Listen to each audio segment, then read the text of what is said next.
Sir sir Mitu আপনার জুতার মধ্যে আগুন ধরিয়ে দিয়েছে। কি? চল দেখি বল্টু, চল তাড়াতাড়ি যাই।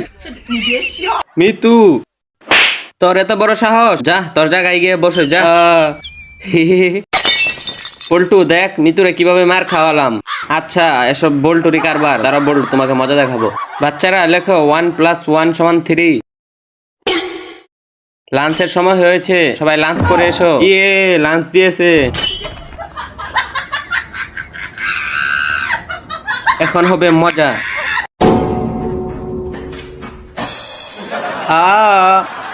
এই কাজটা করলো কে? স্যার এই কাজ তো বল্টু করেছে, আমি দেখেছি। বিশ্বাস না হলে বল্টুর ব্যাগে চেক করেন স্যার। স্যার মিথ্যা কথা বলতেছে। কি? তোর আজকে খবর আছে, দাঁড়া।